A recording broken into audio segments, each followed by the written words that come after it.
Now, what the Orthodox Jewish community has accepted is brainstem death. If your brain dead is, and your heart is still beating, the Orthodox Jewish philosophy is that you would consider dead and the organs can be removed with water, because the organs still have a supply of blood. There's been nothing on record showing that anybody that is brain dead has ever recovered. So it's a giant step forward if you want to do a great mitzvah before you leave this world and donate some organs. So you said they judge it by stem cell, the brain stem, if there's still messages coming from the brain? Is that how it's That's my understanding. Okay. All organs, skin, eyes, there's no discrimination.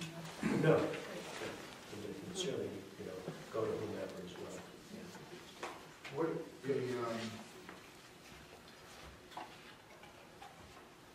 if someone, I used to think that if someone was buried, they're supposed to be buried whole. That was my understanding. And that, for instance, examples is, someone loses an arm, you want to make sure you try to find an arm to bury it with them. And that, so I sometimes thought of that part, but I also thought about the mitzvah of giving something that may help someone else, and the balance. So maybe you can. Well, it's an interesting point that you brought up. I can tell you a true story of a gentleman that had diabetes, and his leg was amputated. And for at least 10 years, they kept his leg in a freezer. He's an Orthodox Jew. He was shipped to Israel to be buried. That's how Orthodox he was, but they made sure.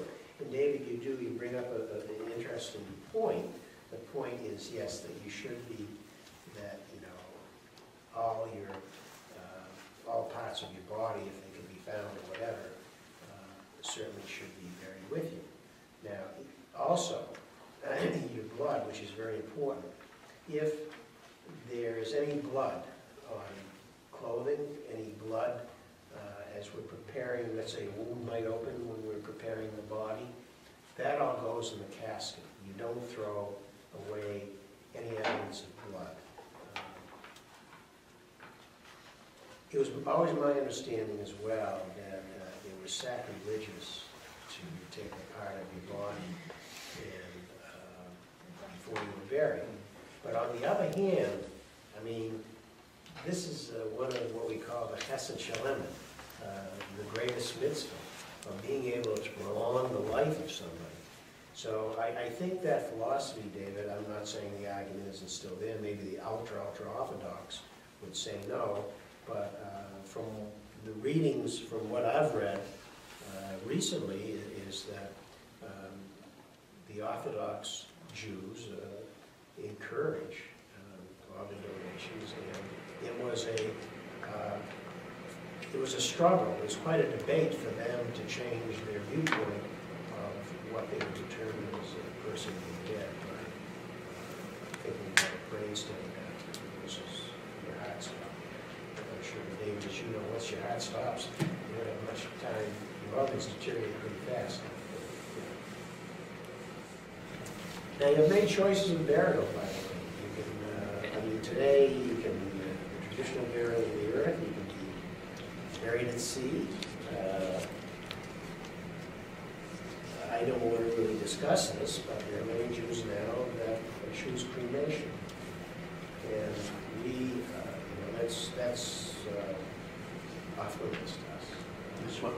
It's off limits. We will not participate in cremations as such. So we refer people to our funeral. We just won't do it. I'll tell you interestingly, there is one exception, and it's something that I'm very proud that we did. We had an instance where a gentleman, a well-known dentist from Portland, who intermarried, and unfortunately suffered from Alzheimer's. When he passed away, his wife wanted to be cremated. But I got a frantic call from his daughter, who said to me, "My father never wanted to be cremated." So I said, "Well, why is he being cremated?" She said, "Well, my stepmother is not Jewish. She doesn't think it's important, and she wants to save money." So we went to the wife, and we said, "Look, would you consider this? Would you consider paying us for the cost of cremation, and we'll pick up the rest and bury your husband the way you want to be buried," of which she agreed to do. So that was a good feeling, and we would certainly, we would do that in any instance that we could to prevent a person who wanted to be buried rather than being cremated. The other exception, which is very interesting, is if we will never do a tahara on anyone who wants to be cremated. Just as I said, it's just something we won't do. There is one exception,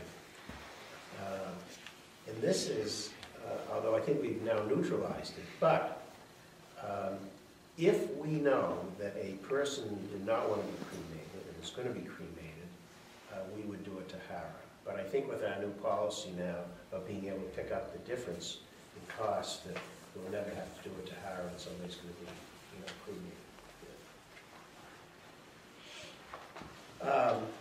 Let's talk about what we call interstate funerals, and these are becoming much more evident. I think, I'm not sure it was Alan, I think I was talking about the fact that this year, I would say that probably close to 40% of our funerals have been what we refer to as transfers. In other words, either receiving your body from out of state or shipping the body out of state.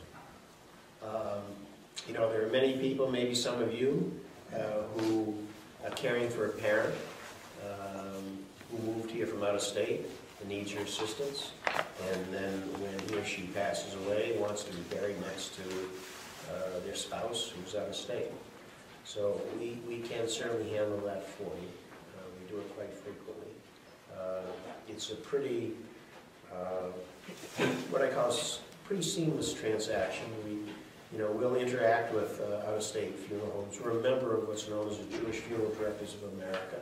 It's a nationwide network of Jewish funeral homes, so that I can pick up a directory and find out if it's Palm Beach, New Jersey, or wherever. We make arrangements through them and ship the body out by plane. We need to take the body, unfortunately, now to Logan Airport because there are no planes large enough to accommodate a body flying out of Portland any longer. The bodies, because time is of the essence, Jewish burial, how do you facilitate that transfer and then getting flights and all that? It's really not very difficult. What we basically do is we use not dry ice. What do we use now? Ice packs. Ice packs. The 9/11 Act prevents us from using dry ice anymore, so we pack the body with ice packs. We take it down to Boston and get it on a plane.